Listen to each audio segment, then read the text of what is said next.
안녕하십니까. 예, 두 가지. 해피 뉴 이어. 해피 뉴 이어. 그거 이따가 하려고 그랬는데. 예, 두 가지 말씀을 드리겠습니다. 먼저 이 말씀 드리기 전에 보통 개신교에 가면은 막 중간에 막 아멘, 할렐루야 막 이런 거 하잖아요. 또 안 하면은 하라고 시키잖아요. 아멘 안 하십니까? 막 이러잖아요. 우리 교회도 그런 걸 안 하니까 굉장히 조용합니다, 예배가. 그래서 제가 좀 이렇게 좀 활기차게 하고 싶어도 분위기가 워낙에 조용하니까 뭐 농담을 해도 안 웃고 뭐 일단 웃어야 되는 포인트인데 안 웃고 뭘 해가지고 좀 쑥스러워지는 경우가 많은데, 이 성공의 예배는 우리보다 훨씬 장엄하고 막 경건하고 그러니까 제가 뭘 못하겠어요. 막 웃고 그러고 싶은데 그러면 신뢰가 되는 거 아닌가 하는 그런 생각이 들어가지고 괜찮아요. 움츠려져 있습니다. 신부님만 괜찮고 다른 분은 안 괜찮은 것 같아가지고 좀 그런 게 있고요. 그 다음에 하나, 제가 오늘 말씀드리려고 하는 성서 본문은 오늘 읽은 본문이 아닙니다. 전혀 상관이 없는 본문이에요. 그래서 제가 신부님께 말씀을 드렸어요. 이거를 가지고, 이런 본문을 가지고 얘기하려면 상관없대. 그냥 우리 읽을 거 읽으니까 당신 하고 싶은 대로 하라고 그렇게 말씀하시더라고요. 그래서 너무 모르면 안 되잖아요. 오늘 제가 하려고 하는 내용이 성경 어디 나오는 내용인지 잘 모르면은 곤란하니까 제가 말씀드리려고 하는 본문을 한번 읽고 시작하겠습니다. 이거 계산이 없는 건데 시간이 좀 오버할 수도 있겠습니다. 제가 오늘 말씀드리려고 하는 얘기는 어디 나오냐면 창세기 32장 22절부터 31절에 나오는 말씀입니다. 제가 새번역 성경 말씀을 한번 읽어드리겠습니다. 그 밤에 야곱은 일어나서 두 아내와 두 여종과 11 아들을 데리고 야복 나루를 건넜다. 야곱은 이렇게 식구들을 인도하여 개울을 건너보내고 자기에게 딸린 모든 소유도 건너보내고 난 다음에 뒤에 홀로 남았는데 어떤 이가 나타나 야곱을 붙잡고 동이 틀 때까지 씨름을 하였다. 그는 도저히 야곱을 이길 수 없다는 것을 알고서 야곱의 엉덩이 뼈를 쳤다. 야곱은 그와 씨름을 하다가 엉덩이 뼈를 다쳤다.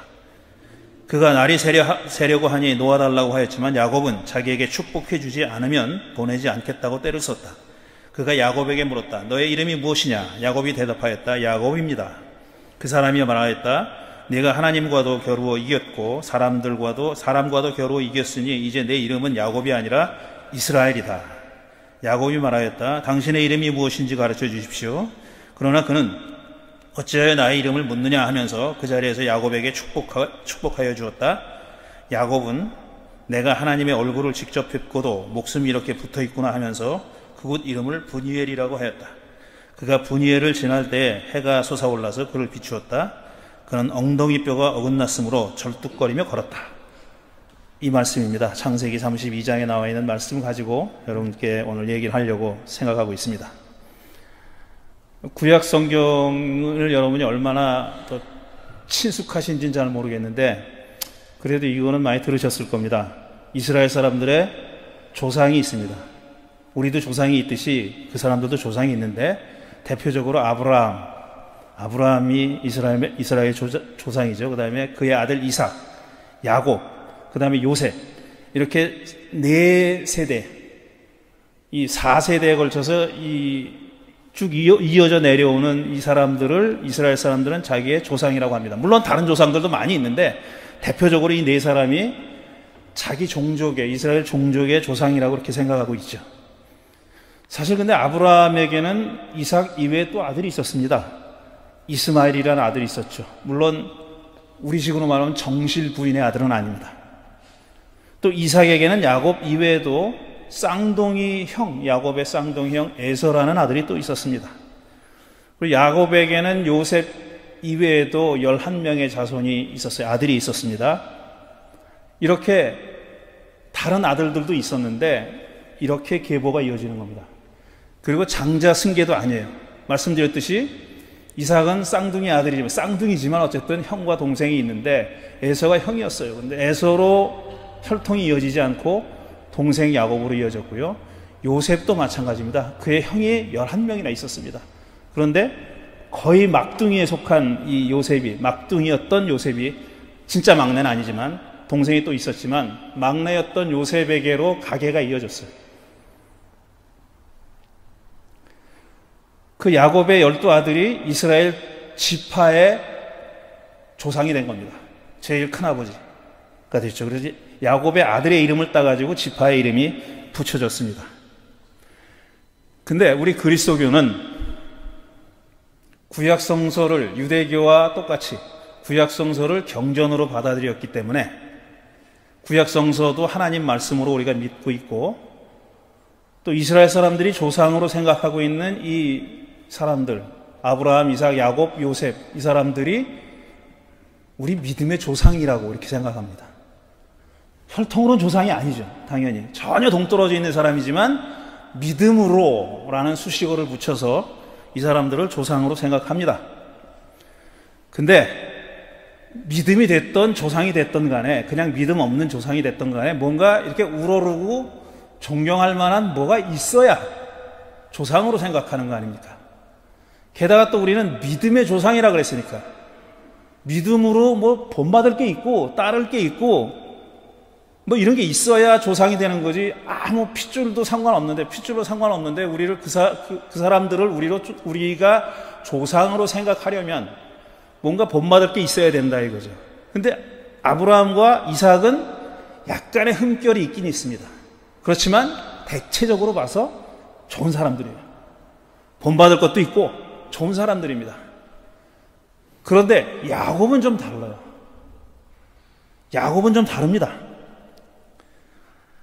야곱은 인간적으로 보면은 본받고 뭐 조상이고 우러르기는커녕 웬만하면은 길거리 가다가 만나지 말아야 될 사람, 엮이지 말아야 될 사람에 가깝습니다. 그러니까 본받을 게 별로 없어요. 야곱의 이야기 잘 읽어보면은, 그러니까 편견 갖지 말고, 이 사람이 우리 조상이니까 좋게 보자 이런 거 뭐 없이 그냥 좀 객관적인 제3자의 눈으로 읽어보면 뭐 이런 놈이 이렇게 생각 들지, 이걸 무슨 조상이라고 따질 게 뭐 이렇게 우러를 건덕지가 별로 없습니다. 깊이 인물에 속합니다. 한마디로 그를 성격 규정하자면 얘는 사기꾼입니다. 얘라고 해서 엄청 어르신인데 이 사람은 사기꾼이에요. 거짓말장이고 사기꾼입니다.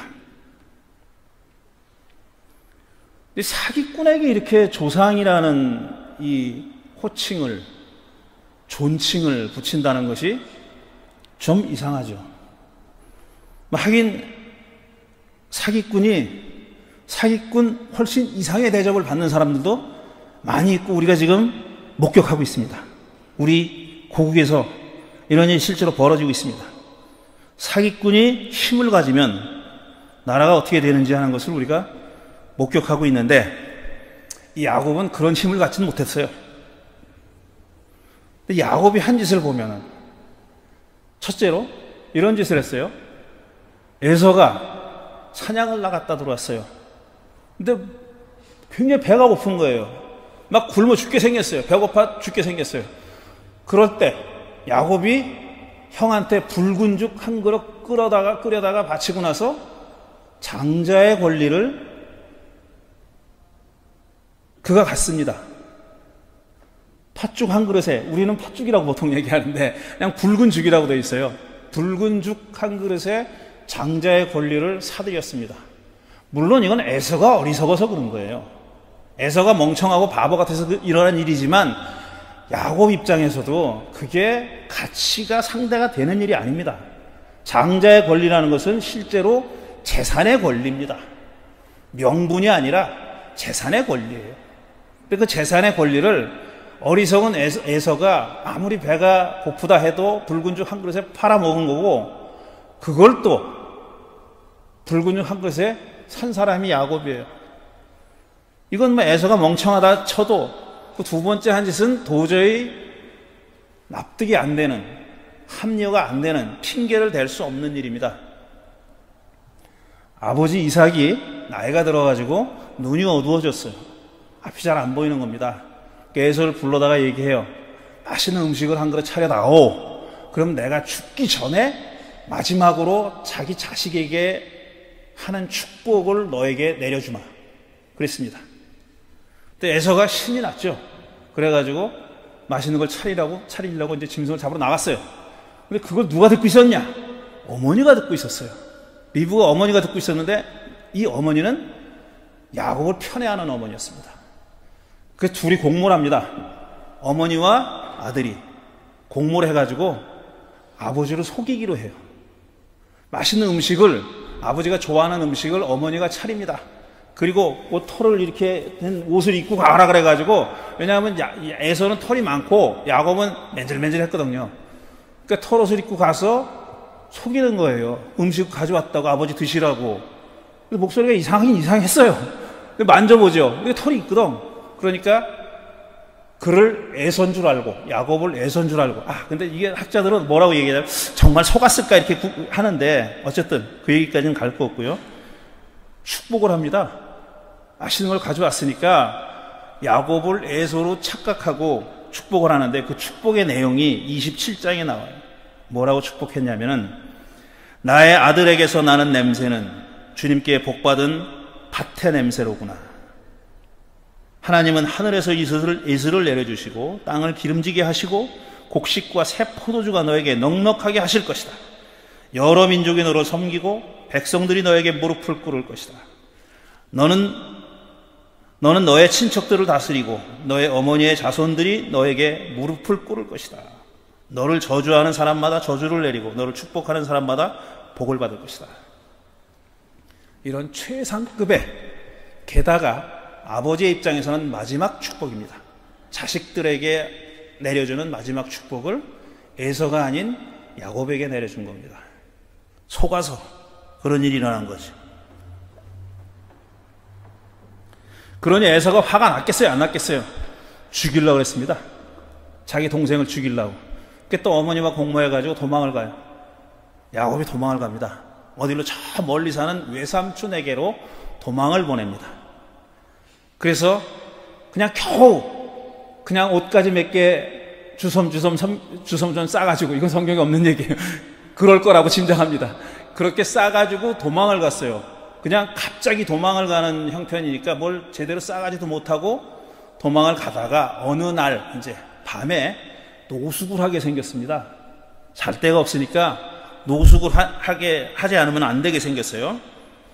그런데 밤에 잠을 자다가 이 돌베개를 베고 잠을 잤다 그러고 찬송가에 나오는 겁니다.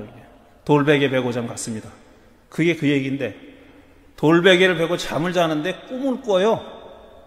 야곱이 꿈을 꿉니다. 근데 꿈의 내용이 이렇게 적혀 있습니다.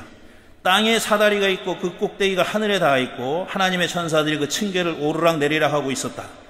이 야곱이 꿈에서 본 겁니다. 주님께서 그 층계 위에서 서서 말씀하셨다. 나는 주 너희 할아버지 아브라함을 보살펴준 하나님이요 너희 아버지 이삭을 보살펴준 하나님이다. 네가 지금 누워있는 이 땅을 내가 너와 너의 자손에게 주겠다.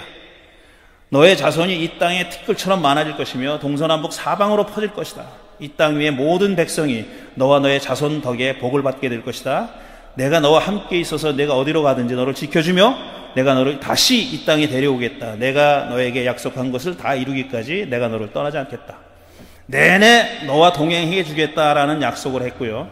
그 다음에 무사히 집으로 돌아오게 해주겠다고 약속을 했고, 그 다음에 거기다 붙여서 또 네 자손이 셀 수 없이 많아질 것이다 라고 약속을 했습니다. 이게 야곱이 기대한 게 아니죠. 그냥 도망가는 길에 돌베개 자고 노숙을 하는데 밤에 꿈에 나타나서 하나님이 이런 약속을 해주는 겁니다. 야곱이 얼마나 불안했겠어요. 그리고 이 꿈을 꿨기 때문에 얼마나 위로를 받고 용기를 내고 안심을 했겠습니까?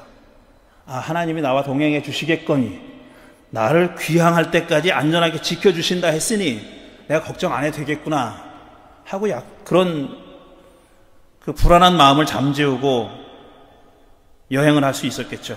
라반의 집에 도착해서 20년 동안 노동 착취를 당합니다. 원래 속임수를 쓰는 사람이 또 잘 속아요. 라반에게서 20년 동안 착취를 당했어요. 계속 약속을 어깁니다. 외삼촌이 약속을 어겨요.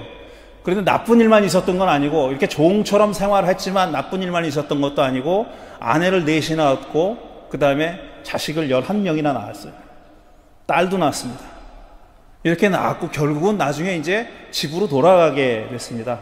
외삼촌이랑 빠이하고 이제 귀향하기로 그렇게 했어요. 자기가 그동안 얻은 재산들을 다 가지고 가족들을 다 이끌고 귀향하는 그런 단계에 이르는 겁니다.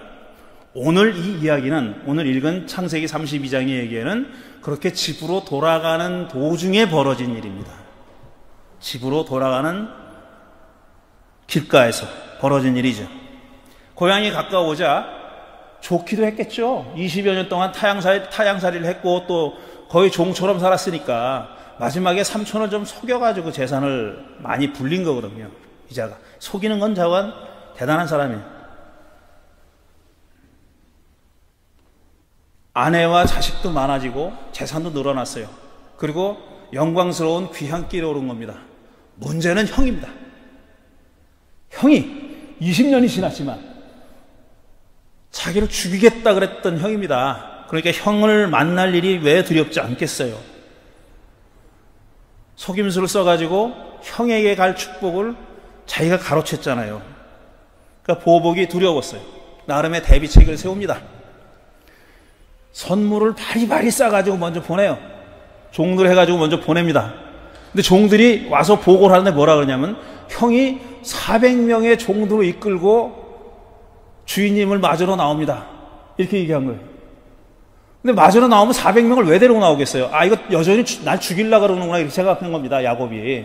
아직도 형이 화가 안 풀렸구나 이렇게 생각하고 두 번째 꼼수를 부립니다. 첫 번째는 뇌물을 가지고 어떻게 좀 형의 마음을 녹여보려고 했는데 그게 안 됐고 안 됐다고 생각했고 그래서 두 번째 세운 계획이 뭐냐면은 자기 재산을 둘로 나눠요. 둘로 나누고 그 다음에 자기 말고는 나머지 그 자기 재산과 가족들을 전부 다 종들을 전부 다 강 건너로 보내고 자기는 강 이쪽에서 혼자 하룻밤을 지내기로 한 겁니다. 왜 그랬겠어요? 자기만 살겠다는 거예요. 그러니까 형이 자기를 치러 온다니까 400명이나 끌고 자기를 치러 온다니까 식구고 뭐고 없다. 재산이고 뭐고 다 형 가지시오. 나만 살겠습니다. 그러고 자기만 강 이쪽에서 하루 묵기로 한 거예요. 우리 상식으로는 이해가 안 되죠. 뭐 이런 놈이 다 있나 이런 생각이 들잖아요. 근데 그런 계획을 세우고 실행을 했어요. 실제로. 그 자기는 강 이쪽 야복강 건너편 이쪽 나루터에서 혼자 잠이 들었는데 밤에 어떤 사람이 나타났다는 겁니다. 그래서 밤새고 그 어떤 사람과 씨름을 한 겁니다. 그리고 어떤 사람이 이길 수가 없다는 걸 알고 엉덩이 뼈를 쳐가지고 불구로 만들어 놓은 다음에 자기는 떠나려고 그랬는데 붙잡고 늘어지니까 네 이름이 뭐냐 축복을 해주고 자기 이름 안 가르쳐주고 떠난 거예요. 그게 오늘 이야기입니다. 그리고 그 어떤 이가 누구냐 하면은 맨 마지막 나중에 야곱이 뭐라 그러냐면 내가 여기서 하나님의 얼굴을 보고도 안 죽었구나 라면서 그곳 이름은 브니엘이라고 불렀다 그랬잖아요. 브니엘이라는 말은 그야말로 하나님의 얼굴이라는 말이에요. 얼굴이라는 뜻입니다.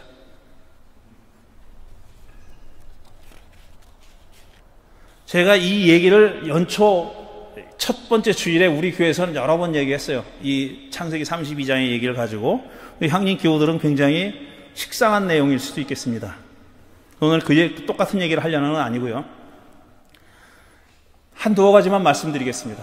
이런 이야기인데 첫째, 제일 궁금한 건 그거예요. 왜 이런 작자가 야곱 같은 사기꾼이 이스라엘의 거룩한 조상들, 존경받는 조상들 가운데 끼어 있느냐 하는 게 문제입니다. 말씀드렸듯이 아브라함, 이삭, 요셉도 흠결이 있어요. 그렇지만 이 정도는 아닙니다. 굳이 따지자면 미덕이 훨씬 많은 사람이에요. 보고 배울 게 많은 사람입니다. 그야말로 조상의 이름을 붙여도 하나도 이상하지 않을 사람이에요. 근데 야곱은 아닙니다. 그 정반대예요. 보고 배울 게 눈꽃만큼도 없는 사람이에요. 이 사람 뭘 배우겠어요? 사기치고 도둑질하는 걸 이외에는, 거짓말하는 것 이외에는 배울 게 없는 사람이에요, 이 사람이. 끝까지 그럽니다, 끝까지. 이제는 끝까지 그래요. 회개하지도 않고요. 아무런 좋은 일을 한 적이 없어요.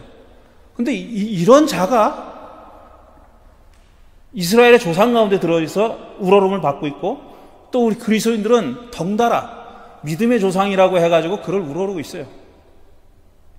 우러를 게 없는 사람은 우러르지 말자, 이겁니다. 냉정하게 평가하자고요. 실은 사람도 조상이 될 수 있죠. 저는 이 자는 그런 축에 속하는 사람이라고 생각합니다. 보고 배울 건 하나도 없어요. 단 있다면 이 사람이라는, 이 야곱이라는 인격을 통해서 배울 건 없어요. 그런데 야곱이라는 사람이 겪었던 일을 보고 우리가 인생이라는 것이 뭐냐 하는 것은 생각해 볼 게 있다고 저는 그렇게 생각하고 지금 말씀드리는 겁니다. 그게 뭐냐 하면은 야곱이 계획을 세웁니다. 계획을 세워요. 도망가자. 죽 한 그릇 주고 가져오자. 어머니랑 공모해가지고 아버지를 속이자. 물론 주도권은 어머니가 가지고 있었어요, 그때. 어쨌든 공모해가지고 사기를 치고 거짓말을 합니다. 그리고 자기 외삼촌 라반의 집에 가서도 머리를 써가지고, 잔머리를 써가지고 라반의 재산을 자기 걸로 만들었어요. 그래서 부자가 되는 거예요. 다른 게 없어요. 그러니까 다 속되게 말해 죄송합니다. 잔대가리 써가지고, 잔머리를 써가지고 부자가 되고 출세하고 성공한 거예요. 근데 그 잔머리라는 것은 이 사람이 세운 계획이에요. 계획인데 잔머리로 나쁜 쪽으로 계획을 세운 겁니다. 그런데 야곱이라는 사람의 일생이 그렇게 계획한 대로 흘러갔느냐? 천만의 말씀이죠. 그렇게 흘러가지 않았어요. 그가 형을 속이고, 형과 아버지를 속이고 불이 났게 도망가다가 나중에 베델이라고 이름 붙인 그곳에서 돌베개 베고 잠을 잤을 때 꿈에 하나님이 나타날 줄은 아무도 몰랐습니다. 누가 알았겠어요? 꿈에 나타나신 하나님은 그에게 좋은 약속을 해줬습니다. 하나님이 멍청하고 바보 같아가지고 이놈이 사기꾼인지 모르고 그랬겠어요? 아닙니다. 그래도 당신 자식인 거예요. 그래도 자기 자손이고 자기 자식이고 자기를 믿는 백성의 한 사람인 겁니다. 하나님의 백성이라고 다 착하고 선한 사람만 있는 건 아니에요. 착하고 선한 사람만 하나님 백성이 될 수 있는 건 아니에요. 하나님은 또 이렇게 그의 인생을 이끌어 가시는 겁니다. 꿈에 나타나서 약속을 주죠. 걱정하지 마. 내가 너와 계속 같이 있으면서 너를 지켜줄게. 네가 집에 올 때까지 지켜줄게. 그리고 내 후손이 번성하게 해줄게. 약속을 해준 거예요. 그 사람의 어떤 인간의 인격의 질과 상관없이 하나님께서 이렇게 주시는 약속이 있는 겁니다. 그런데 그렇게만 끝나지 않잖아요. 어떤 분이 결국 야복강가에서 그에게 나타납니다. 그리고 씨름을 해요. 한번 해보자고 씨름을 해요. 근데 결국 승부는 야곱이 이겼지만 야곱이 크게 배운 게 있습니다. 엉덩이 뼈를 맞았잖아요. 그 다음에 이자는 아기를 못 낳습니다. 그 전에 난 게 다예요. 아기를 못 낳아요. 그 다음에는. 그리고 나서 이 사람이 배운 거죠. 그러니까 인생이라는 게 이렇게 내 마음대로 돌아가는 건 아니로구나. 결국은 그에게 그게 축복이었어요. 이름이 바뀌는 축복은 그 후손들이 누리는 축복입니다. 자기 대에는 누리지 못한 축복이고, 그는 죽을 때까지 야곱으로 불렸습니다. 이스라엘로 불리지 않고. 근데 야곱의 후손들이 이스라엘이라고 불리게 되죠. 이스라엘이라는 이름이 그 민족의 이름이 된 건 그 후의 일입니다. 비록 그가 누리진 못했지만 야곱은 그런 축복을 받은 겁니다. 뭘 통해서? 하나님과 씨름 한판 한 걸로 받은 거예요. 이건 야곱의 계획에 없었던 일입니다. 그런데 그런 일이 실제로 벌어지는 겁니다. 자, 2023년 새해가 밝은 1월 1일 첫째 주일입니다. 행복만 가득한 한 해가 되소서. 이런 거짓말이 어디 있어요? 그건 거짓말이죠. 그런 사람은 없어요. 어떻게 한 해 내내 행복만 가득합니까? 그럴 순 없죠. 우여곡절이 있을 테고 힘들고 슬픈 일도 있을 테고 야곱처럼 이렇게 돌베개를 베고 잠을 자야 하는 그런 처지에 놓이기도 하겠죠. 그러나 우리는 계획을 세웁니다. 계획이라는 것은 이건 뭘 하고 싶고 이건 뭘 하고 싶고 언제까지는 뭘 하고 싶고 계획을 계속 세우죠. 그럼 우리는 또 다 압니다. 그것대로 이루어지지 않을 것이라는 것을. 근데 우리 신앙인들은 그렇게 열어놓는 사람들입니다. 하나님께서 무슨 일을 하실지 우리는 몰라요. 하나님이 축복만 내려주시고 다 거짓말이에요. 그럴 리가 있습니까? 하나님 만약 축복만 내려주신다면 걔는 미워하는 거예요. 하나님이 사랑하는 자식한테 그럴 리가 없잖아요. 많은 일들이 벌어질 거예요. 근데 우리는 그 일들을 이렇게 마음 막 열어놓고 계획은 세우되 우리 계획이라는 것은 우리 생의 일부에 불과하다는 것, 더 많은 영역이 하나님을 향해 열려 있어야 하고 하나님을 향해 열어놔야 한다는 것. 야곱이라는 인간에게 배울 건 아무것도 없지만 야곱이라는 사람의 생을 통해서 우리가 얻을 수 있는 깨달음은 바로 이것이라고 생각합니다. 계획 세웁시다. 3일 가고 끝날 계획이라고 해도 계획을 세우자고요. 그러나 동시에 더 많은 부분을 하나님과 또 이웃을 향해 활짝 열어놓고 살자. 이겁니다. 그게 2023년 토끼의 해에 우리 성 제임스 교회 교우들과 그다음에 향린교회 교우들에게 드리고 싶은 말씀입니다. 여러분 해피 뉴 이어. 해피 뉴 이어.